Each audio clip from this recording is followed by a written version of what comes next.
ओम शांति। आज 18 नवंबर 2024। आज के ईश्वरीय महावाक्यों में हमारे परम पिता परमात्मा शिव कहते हैं, हमारे प्यारे बाबा कहते हैं, मीठे बच्चे बाप है अविनाशी वैद्य जो एक ही महामंत्र से तुम्हारे सब दुख दूर कर देता है। बाप है अविनाशी वैद्य जो एक ही महामंत्र से तुम्हारे सब दुख दूर कर देता है। कौन सा महामंत्र है? मन मना भव मत त्याजी भव। आज का प्रश्न है, माया तुम्हारे बीच में विघन क्यों डालती है? कोई कारण बताओ। उत्तर है, क्योंकि तुम माया के बड़े ते बड़े ग्राहक हो। उसकी ग्राहकी खत्म होती है, इसलिए विघन डालती है।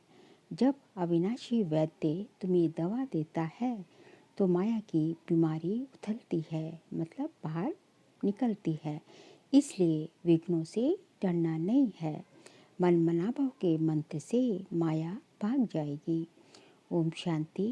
बाप बैठ बच्चों को समझाते हैं, मनुष्य मन की शांति कह हैरान होते हैं। रोज कहते भी हैं ओम शांति, परंतु इसका अर्थ ना समझने के कारण शांति मांगते ही रहते हैं। कहते भी हैं आई एम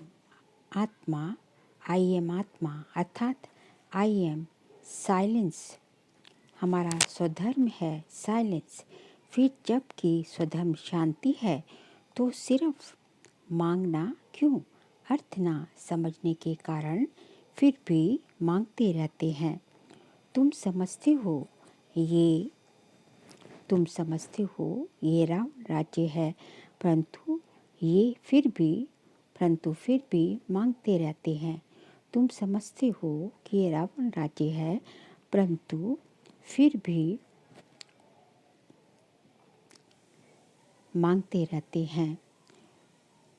परंतु ये नहीं समझते कि रावण सारी दुनिया का आम और भारत का खास दुश्मन है, इसलिए रावण को जलाते रहते हैं। ऐसा कोई भी मनुष्य है जिसको कोई 10 वर्ष जलाते हों?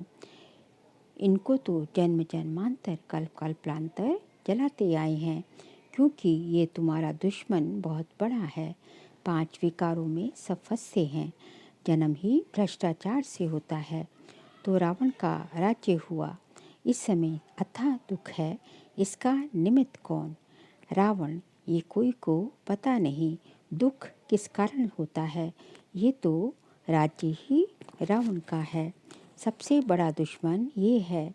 हर वर्ष उसकी एफिजी बनाकर जलाते रहते हैं। दिन प्रतिदिन और ही बड़ा बनाते जाते हैं। दुख भी बढ़ जाता है। इतने बड़े बड़े साधु संत महात्माएं राजाएं आदि हैं, परंतु एक को भी ये पता नहीं है कि रावण हमारा दुश्मन है, जिसको हम वर्ष जलाते हैं और फिर खुशी मनाते हैं।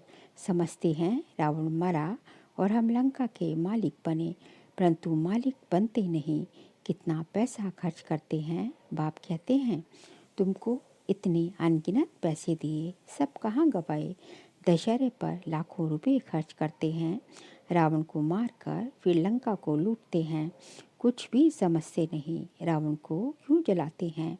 इस समय सब इन विकारों की जेल में पड़े हैं। आधा कल्प रावण को जलाते हैं क्योंकि दुखी हैं।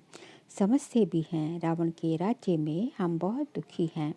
ये नहीं समझते हैं कि सतयुग में ये 5 विकार होते नहीं। ये रावण को जलाना आदि होता नहीं। पूछो ये कब से मनाते आए हो? कहेंगे ये तो अनादि चला आता है। रक्षाबंधन कब से शुरू हुआ? कहेंगे अनादि चला आता है। तो ये सब समझ की बातें हैं। मनुष्यों की बुद्धि क्या बन पड़ी है? ना जानवर है ना मनुष्य है, कोई काम के नहीं। स्वर्ग को बिल्कुल जानते नहीं। समझते हैं बस यही दुनिया भगवान ने बनाई है। दुख में याद तो फिर भी भगवान को करते हैं, हे भगवान इस दुख से छुड़ाओ। परंतु कलयुग में तो सुखी हो ना सके।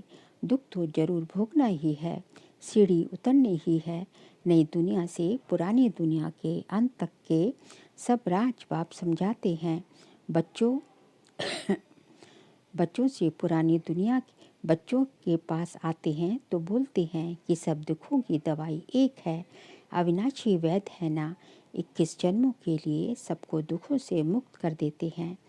वह वैद्य लोग तो खुद भी बीमार हो जाते हैं। ये तो है अविनाशी वैद्य। ये भी समझते हो, दुख भी अथाह है, सुख भी अथाह है। बाप अथाह सुख देते हैं, वहाँ दुख का नामो निशान नहीं होता। सुखी बनने की ही दवाई है। सिर्फ मुझे याद करो तो पावन सतो प्रधान बन जाएंगे, सब दुख दूर हो जाएंगे, फिर सुख ही सुख होगा। गाया भी जाता है, बाप दुख हरता सुख करता है। आधा कल्प के लिए तुम्हारे सब दुख दूर हो जाते हैं। तुम सिर्फ अपने को आत्मा समझ बाप को याद करो। आत्मा और जीव दो का खेल है। निराकार आत्मा अविनाशी है और साकार शरीर विनाशी है। इनका खेल है। अब बाप कहते हैं, देह सहित देह के सब संबंधों को भूल जाओ। गृहस्थ व्यवहार में रहते अपने को ऐसा समझो कि हमको अब वापस जाना है। पतित तो जा न सके, इसलिए मामी कम याद करो तो सतो प्रधान बन जाएंगे। बाप के पास दवाई है ना, ये भी बताता हूँ। माया विघन जरूर डालेगी। तुम रावण के ग्राहक होना, उनकी ग्राहकी चली जाएगी तो जरूर फटकेगी, परेशानी होगी। तो बाप समझाते हैं, ये तो पढ़ाई है, कोई दवाई नहीं है। दवाई ये है याद की यात्रा। एक ही दवाई से तुम्हारे सब दुख दूर हो जाएंगे। अगर मेरे को निरंतर याद करने का पुरुषार्थ करेंगे तो। भक्ति मार्ग में ऐसे बहुत हैं जिनका मुख चलता ही रहता है, कोई ना कोई मंत्र राम नाम जपते रहते हैं। उनको गुरु का मंत्र मिला हुआ है, इतना बार तुमको रोज अपना, इतना ही बार तुमको रोज अपना है जपना है, इतनी बार तुमको रोज जपना है। उनको कहते हैं राम के नाम की माला जपना। इसको ही राम नाम का दान कहते हैं। ऐसी बहुत संस्थाएं बनी हुई हैं। राम राम जपते रहेंगे तो झगड़ा आदि कोई करेंगे नहीं, बिजी रहेंगे। कोई कुछ कहेगा भी तो रिस्पॉन्स नहीं देंगे। बहुत थोड़े ऐसा करते हैं। यहाँ फिर बाप समझाते हैं, राम राम कोई मुख से कहना नहीं है, ये तो अजप्पा जाप है, सिर्फ बाप को याद करते रहो। बाप कहते हैं, मैं कोई राम नहीं हूँ। राम तो त्रेता का था, जिसकी राजाई थी, उनको तो जपना नहीं है। अब बाप समझाते हैं, भक्ति मार्ग में ये सब सिमरण करते, पूजा करते तुम सीढ़ी नीचे ही उतरते आए हो, क्योंकि वह सब है अनराइटियस। राइटियस तो एक ही बाप है। वह तुम बच्चों को बैठ समझाते हैं। ये कैसे भूल भुलैया का खेल है। जिस बाप से इतना बेहद का वर्षा मिलता है, उनको याद करें तो चेहरा ही उनका चमकता रहे। खुशी में चेहरा खिल जाता है, मुख पर मुस्कुराहट आ जाती है। तुम जानते हो, बाप को याद करने से हम ये बनेंगे, आधा कल्प के लिए हमारे सब दुख दूर हो जाएंगे। ऐसे नहीं बाबा कुछ कृपा कर देंगे, नहीं, ये समझना है हम बाप को जितना याद करेंगे उतना सतो प्रधान बन जाएंगे। ये लक्ष्मी नारायण विश्व के मालिक कितने हर्षित मुख हैं। ऐसा बनना है। बेहद के बाप को याद कर अंदर में खुशी होती है। फिर से हम विश्व का मालिक बनेंगे। ये आत्मा की खुशी के संस्कार ही फिर साथ चलेंगे, फिर थोड़ा थोड़ा कम होता जाएगा।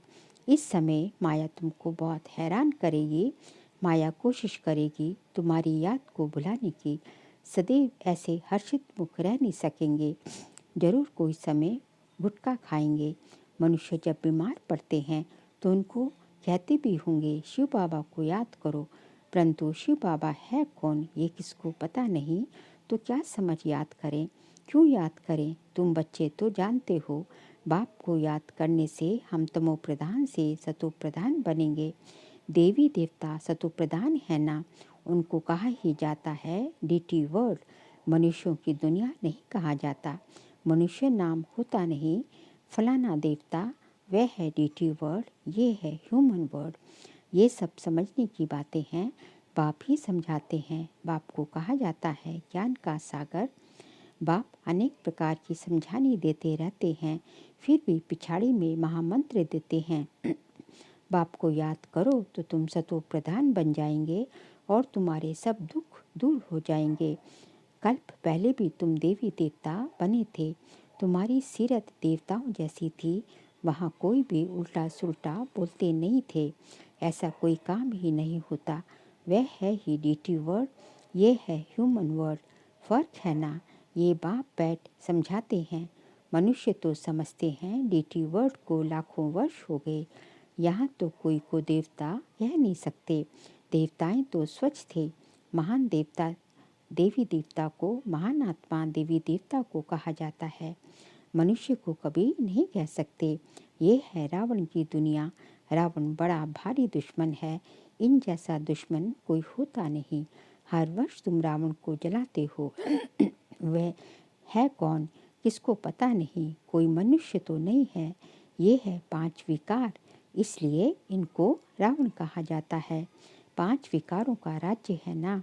सब में 5 विकार है। ये दुर्गति और सदगति का खेल बना हुआ है। अभी तुमको सदगति के टाइम आदि का भी बाप ने समझाया है, दुर्गति का भी समझाया है। तुम ही ऊंच पड़ते हो, फिर तुम ही नीच गिरते हो। शिव जयंती भी भारत में ही होती है। रावण जयंती भी भारत में ही होती है। आधा कल्प है देवी दुनिया। लक्ष्मी नारायण राम सीता का राज्य होता है।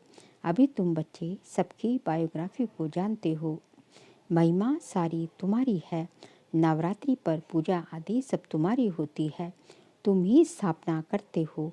श्रीमत पर चल तुम विश्व को चेंज करते हो, तो श्रीमत पर पूरा चलना चाहिए ना।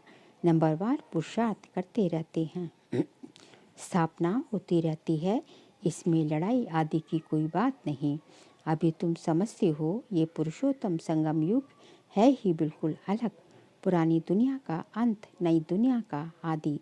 बाप आते ही हैं पुरानी दुनिया को चेंज करने। तुमको समझाते तो बहुत हैं, परंतु बहुत हैं जो भूल जाते हैं। भाषण के बाद स्मृति आती है, ये पॉइंट समझानी थी। हूबहू कल्प कल्प जैसे स्थापना हुई है वैसे होती रहती है। जिन्होंने जो पद पाया वही पाएंगे। सब एक जैसा पद पा नहीं सकते। ऊंच से ऊंच पद पाने वाले भी हैं, तो कम से कम पद पाने वाले भी हैं। जो अनन्य बच्चे हैं वह आगे चलकर बहुत फील करेंगे। ये साहूकारों की दासी बनेगी, ये राजाई घराने की दासी बनेगी। ये बड़े साहूकार बनेंगे जिनको कब कब इनवाइट करते रहेंगे। सबको थोड़ी ही इनवाइट करेंगे, सब मुंह थोड़ी ही देखेंगे। बाप भी ब्रह्मा मुख से समझाते हैं, सम्मुख सब थोड़े ही देख सकेंगे। तुम अभी सम्मुख आए हो, पवित्र बने हो। ऐसे भी होता है जो अपवित्र आकर यहाँ बैठते हैं। कुछ सुनेंगे तो फिर देवता बनाएंगे, फिर भी कुछ सुनेंगे तो असर पड़ेगा। नहीं सुना तो फिर आए ही नहीं। तो मूल बात बाप कहते हैं, मन मना भव। इस एक ही मंत्र से तुम्हारे सब दुख दूर हो जाते हैं। मन मना भव ये बाप कहते हैं। फिर टीचर होकर कहते हैं मत्याजी भव। ये मन मना भव बाप कहते हैं और टीचर बनकर कहते हैं मत्याजी भव। ये बाप भी है, टीचर भी है तो गुरु भी है। तीनों ही याद रहें तो भी बहुत हर्षित मुख अवस्था रहे।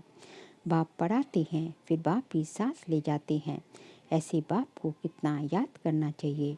भक्ति मार्ग में तो बाप को कोई जानते ही नहीं। सिर्फ इतना जानते हैं भगवान है, हम सब ब्रदर्स हैं। बाप से क्या मिलना है वह कुछ भी पता नहीं। तुम अभी समझते हो एक बाप है, हम उनके बच्चे सब ब्रदर्स हैं। ये बेहद की बात है ना। सब बच्चों को टीचर बन पढ़ाते हैं, फिर सबका हिसाब किताब चुकतू कराए वापस ले जाएंगे। इस छिछी दुनिया से वापस जाना है। नई दुनिया में आने के लिए तुमको लायक बनाते हैं। जो लायक बनते हैं वह सतयुग में आते हैं। अच्छा, मीठे मीठे सिखिलते बच्चों प्रति माता पिता बाप दादा का याद प्यार और गुड मॉर्निंग। रूहानी बाप की रूहानी बच्चों को नमस्ते। हम रूहानी बच्चों की रूहानी बाप दादा को नमस्ते नमस्ते नमस्ते। सार के लिए पॉइंट्स हैं। अपनी अवस्था को सदा एक रस और हर्षित मुख रखने के लिए बाप, टीचर और सतगुरु तीनों को याद करना है। यहाँ से ही खुशी के संस्कार भरने हैं।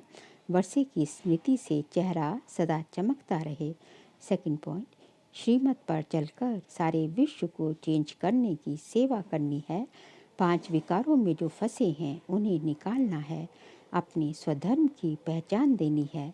आज का बाबा का वरदान है, सर्व के प्रति अपनी दृष्टि और भावना प्यार की रखने वाले सर्व के प्यारे फरिश्ता भव।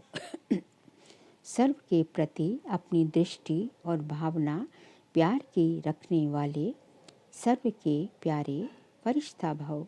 स्वप्न में भी किसी के पास फरिश्ता आता है तो कितना खुश होते हैं। फरिश्ता अर्थात सर्व के प्यारे, हद के प्यारे नहीं, बेहद के प्यारे। जो प्यार को उनके जो प्यार करे उसके प्यारे नहीं, लेकिन सर्व के प्यारे। जो प्यार करेगा उसके तो सभी प्यारे बनेंगे, लेकिन जो प्यार ना भी करे उसके भी प्यारे बनना है। कोई कैसी भी आत्मा हो, लेकिन आपकी दृष्टि, आपकी भावना प्यार की हो, इसको कहा जाता है सर्व के प्यारे। कोई इंसल्ट करे, घृणा करे तो भी उसके प्रति कल्याण व प्यार की भावना उत्पन्न हो, क्योंकि उस समय वह आत्मा परवश है। जिस समय वो गाली दे रही है, इंसल्ट कर रही है, घृणा कर रही है, उस समय वो आत्मा परवश है। इसलिए सबके प्रति प्यार की भावना। स्लोगन है, जो सर्व प्राप्तियों से संपन्न है वही सदा हर्षित, सदा सुखी और खुश नसीब है। जो सर्व प्राप्तियों से संपन्न है वही सदा हर्षित, सदा खुशी, सुखी और खुश नसीब है। बाबा कहते हैं कि आपको जो सदा हर्षित चाहिए, हर्षित मुक्ता चाहिए, सदा सुख चाहिए, सदा खुश नसीबी चाहिए। तो जब भगवान ने जो सर्व प्राप्तियाँ करी हुई हैं, जो भगवान ने जो गुण शक्तियाँ भाग्य का आपका सितारा बुलंद कर रखा है, तो हमेशा उन प्राप्तियों से संपन्न रहो। अच्छा, ओम शांति।